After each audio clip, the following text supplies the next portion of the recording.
Mastering the Mind podcast, gaming format, episode 3. How are you doing all? Yeah, all good. How are you? Yeah, good. I'm in a really good mood.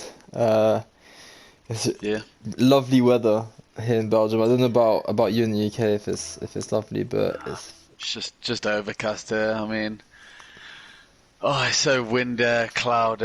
It's just, do you know what I mean? It's just like so grey all the time. mm. Just affect, like, yeah, I'm not as happy as John. The Yeah. weather like affects my mood loads. I don't know about you. Oh yeah, it does 100%. Like I feel so like energized, so Yeah, refreshed. The sun is out. That's 100%.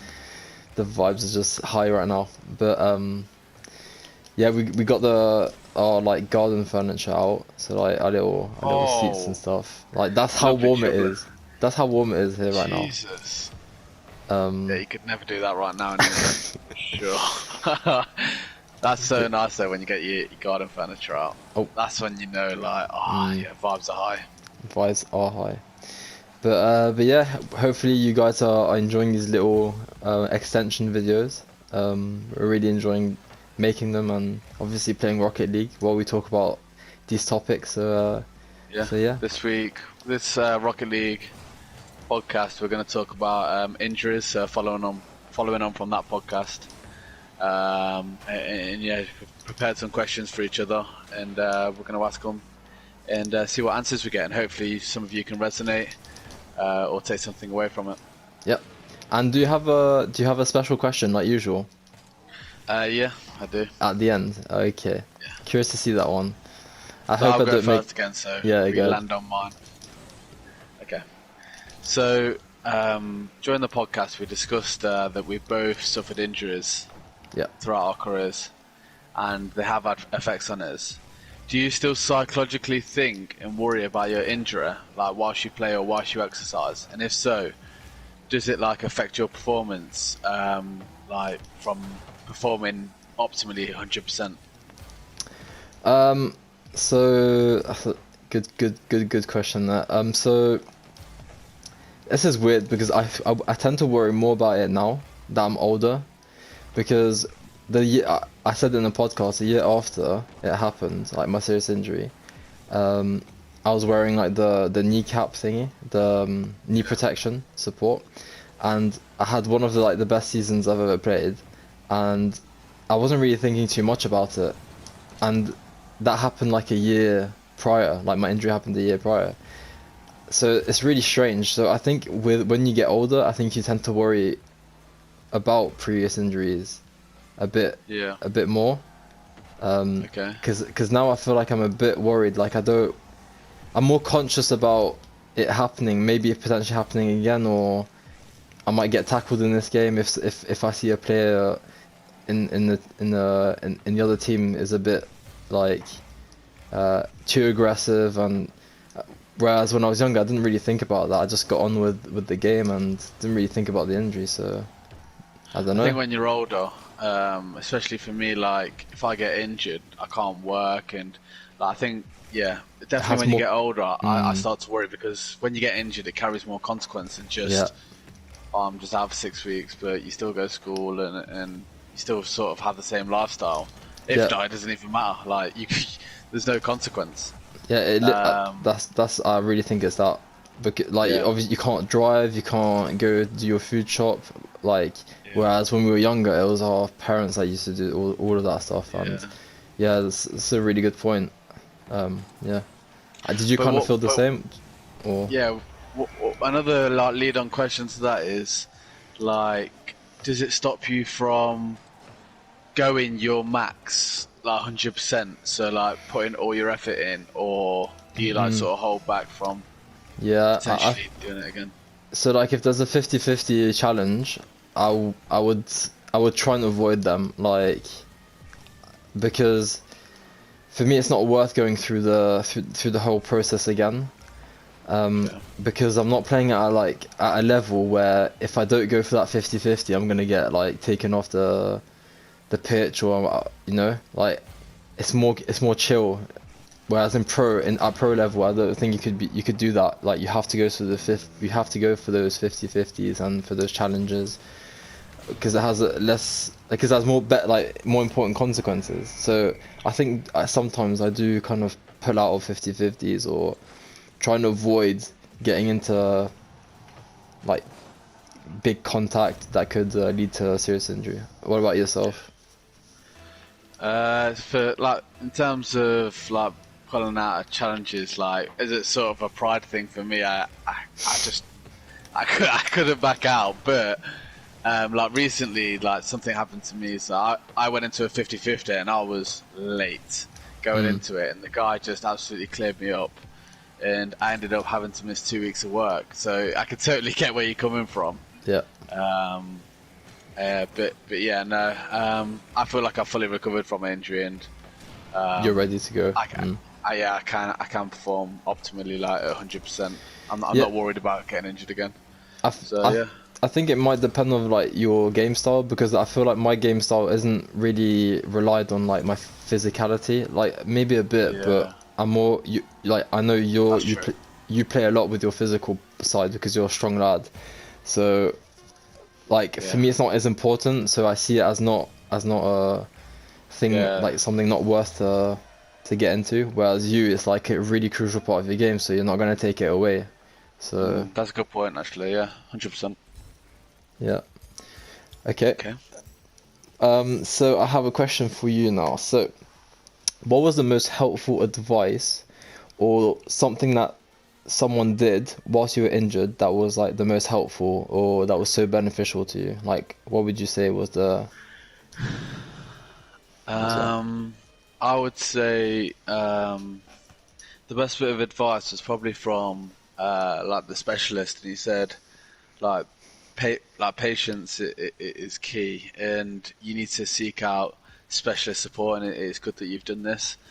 Um, I had a lot of advice that actually negatively affected me hmm, in terms of my. So everyone was just saying, "Oh, like just rest it, and it'll be fine in a couple of weeks or a couple of months," and that was actually not the case. So I think, yeah, the best piece of advice was from the specialist that I went and seen.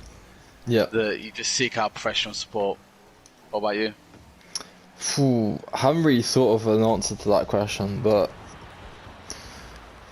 like I think it's just generic things like from my family. I think just be patient, like you said, and like it'll just get better. You know, just take the time for it to heal. There's no point in Yeah, rushing.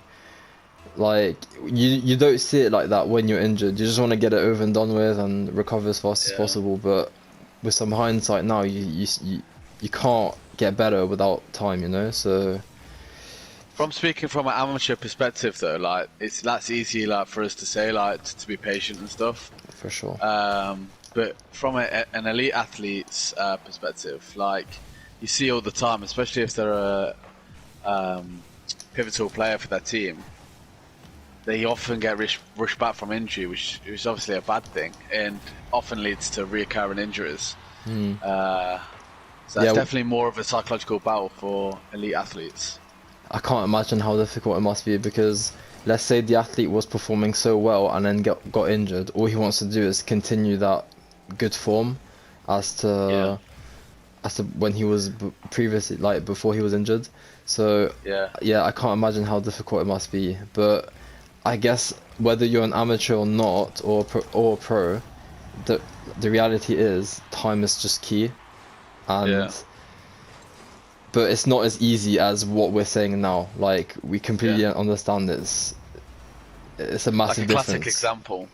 a classic example was if I'm correct in saying this, I remember it was either the Euros or the World Cup, and Rooney was suffering with an injury before the tournament, and like we ended up like just rushing him back, and he struggled the season after with his injuries because he competed in that finals of Mm, the World Cup or Euros. So because he was so important for England at the time, yeah. yeah, But yeah, I think recovering from an injury 100%, so it doesn't reoccur and becomes a constant problem for your career. is definitely the advice I'd give. Yep, Okay. you'll go. Get it out.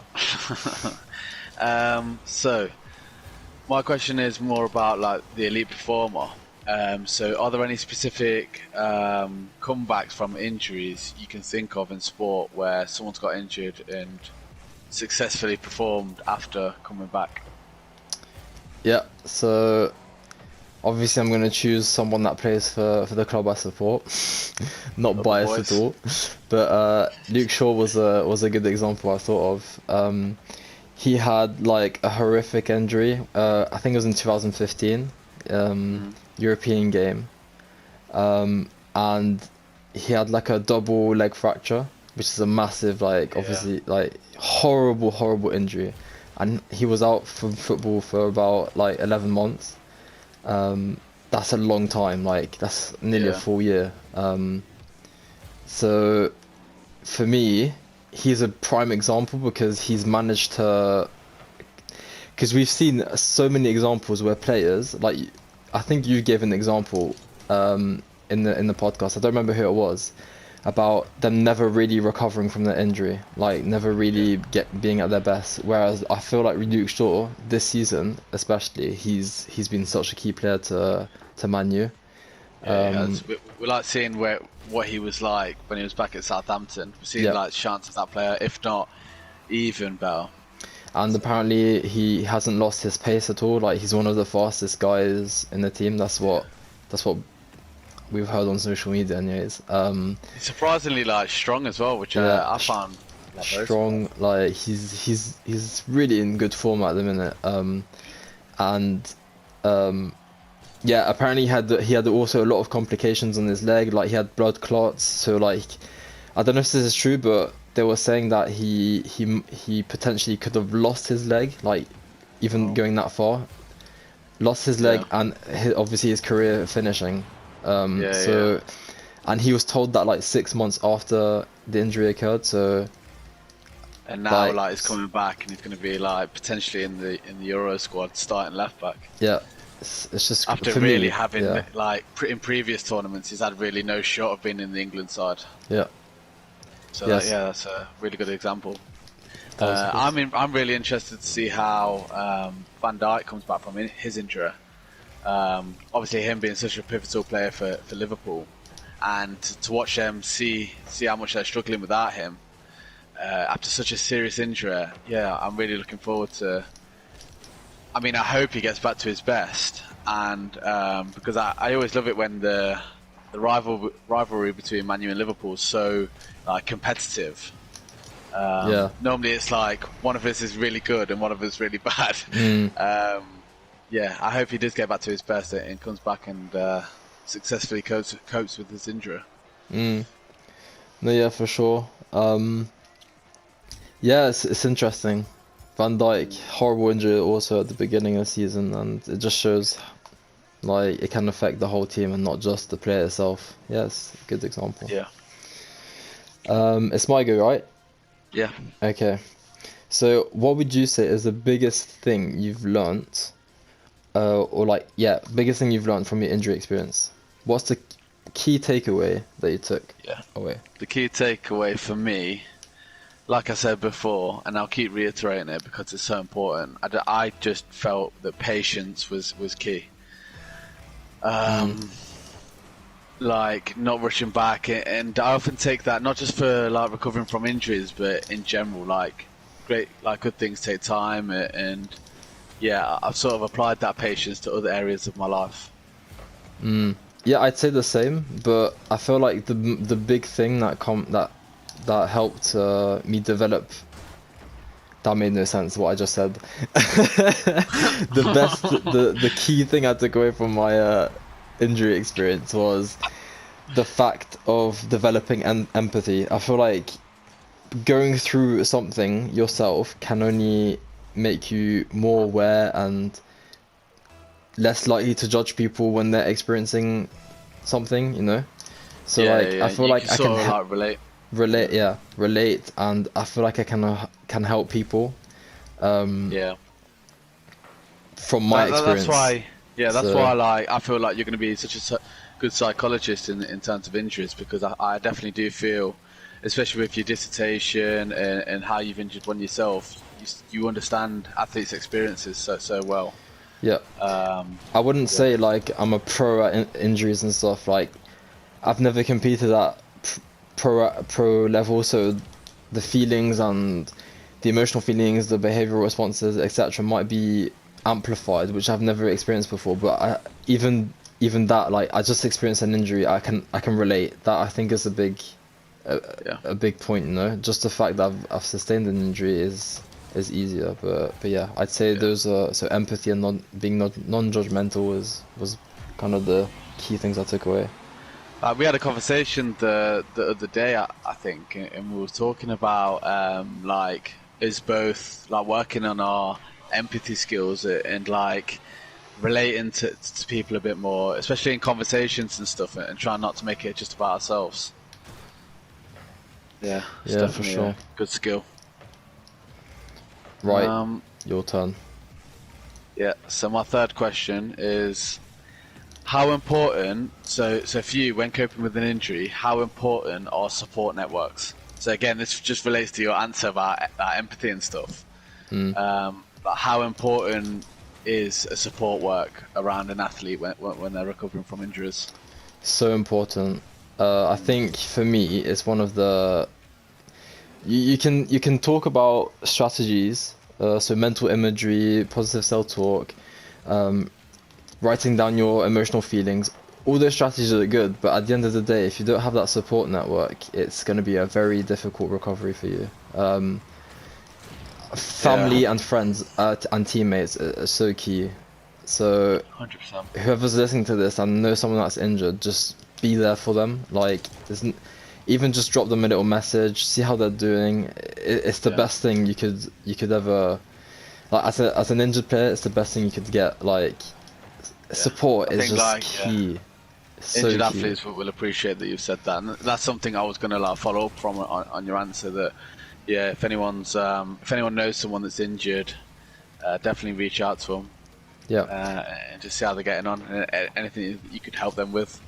And interestingly, there's research that shows that people, so injured athletes tend to seek different types of support at different when they're depending on the stage they're at of the injury. Yeah, So, like for example, at the beginning, it's heavily family based and yeah, yeah, family based. Whereas in between, it will be obviously the physios and like even it's they will give them like obviously help and guidance on how to recover, but also getting that like emotional support from physios is really yeah, useful. So also for physios listening or for strength and conditioning coaches that are listening, like give that support as well, give that provide that comfort and you know to your injured yeah. athletes because it's so important.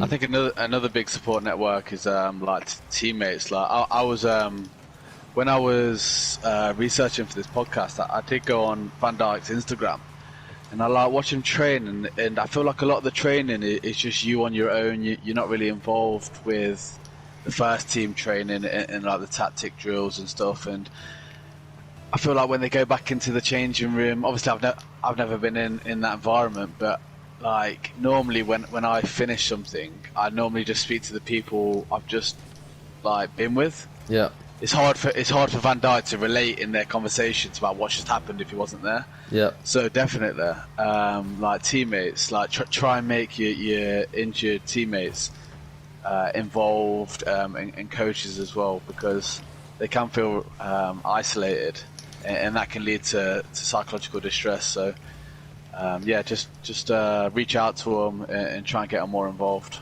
yeah. And I feel like because you're a team that you're meant to help those around you, you know. It's not Yeah, because he's injured he's not a part of the team, he's still a part of the team. And if you yeah, want to win, you're not going to win by yourself, you're going to win with your teammates. You yeah, need your teammates, so provide that support so then when he comes back he's the best he's like mentally he's at the best he's at, you know. yeah. um And a way to so do that is to like maybe feel like think to yourself, what would I like if I was injured and I was doing the same sort of thing as him?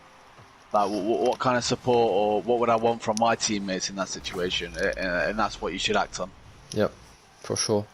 Yeah, So, really that's good points. Yep. it was. Right, it's your time. Yeah. So I think you've kind of kind of responded to this question, but if you had someone that was currently going through the injury you went through, what advice would you give them? I know you said like be patient. Obviously, that's a key type of advice. Is there anything else you think you'd kind of Yes, give just them? seek professional support. That'd be like another main point, just to identify what the injury is and how to cope with it. So you're not going to be out for a prolonged period of time. Like I think I could have cut my recovery time down by about 4 months if I just went and Yep. seeked out a specialist or professional support. Yep. That's really What about interesting you? because yeah, I'd say the same. It's really interesting because I interviewed someone for my dissertation, and they said that they delayed the time when they actually sought the support, and they regret it so much because the injury just got worse. And Yeah, it's a common reaction that people tend to have, especially at amateur level also, that they yeah, think they can sort the injury out. Because at pro yeah, level you have that attention, that medical attention straight away, because there's people that are there to do that job, so physios, etc., and doctors. Whereas at amateur level you have to make that step. cool. Yeah, you have to make that call and that step to seek the support. And sometimes people think they can sort it themselves, but when you're in doubt, for me, when you're in doubt, just go, because this can just get worse, and it will just have like harsher consequences on your mind and on your Yeah, mentality. So a lot of people at amateur level literally, so they'll get injured and they'll rest it until it's at a point where they can sort of play again, but they'll sort of carry that niggle yeah, for the rest of their careers, and then when they actually like retire, it ends up being a really like lifelong injury that's irreversible. So yeah, and during that time period, I'm sure you're gonna feel like super frustrated. You want to avoid that. Like, get the help so you can avoid feeling frustrated and angry and about the injury. Because all you have to do is seek not social support, medical support. You know, yeah, which is also kind of social support, but you know what I mean. yeah. So yeah. Oh yeah, definitely. Good question. Okay, so is that all your questions asked? Yeah, those are all my questions asked. Cool. So I'll ask my final question that's completely off topic. If you were to play a sport professionally that's not your main sport, which ours is both football, what would it be and why? It would be basketball. Yeah. It's kind of, in a sense, it's the same thing as football, but just playing with your hands. Like, I feel like there's a lot of similarities between the sports. So it's a very popular sport. A lot of people watch it. You need I feel like it's, I don't know how to explain this, but there's a lot of people competing for that to be basketball players, and when you're at the top, you know you're the best, if that makes sense. Yeah. So it's like, for me, it's really I cool love the sport. pace of it. Yeah, Yeah. like I feel like it's so. Like, I love playing five-a-side, and that's like constantly end to end. There's so much action. Yeah, basketball is like such a good sport for constant action, constant like highlight plays and just stuff like that. Yeah, I mean I love basketball, but mine would be a toss-up between basketball and golf. Just because I recently got into golf and I love the idea of like going around the world and playing at different golf courses. It's so, I know it can be very frustrating when you play golf, but it can be so therapeutic at the same time. Yeah. Like getting outdoors and like just out with your mates, just having a laugh. Obviously in competition and playing professionally, it wouldn't be like that. But I imagine like you still have a great time at all these like excellent courses. Yeah. So it'd be a toss up between the two for me. Yeah, it's an interesting contrast there. So you've got basketball and then a completely different type of sport, which is Yeah, yeah. interesting. I It's like also, constant yeah, yeah. action and then like really big strategy like in golf and more therapeutic. So But yeah, yeah, are those all the questions then?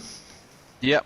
I feel Perfect. like it'd be a good time to wrap up, and yeah, I hope you've all like enjoyed this podcast where we've talked about injuries and how we've experienced it, and like different support networks, how elite athletes may cope, athletes that have coped successfully. Like, comment, and subscribe, and we'll see you in the next one. Yep. See you guys. Cheers.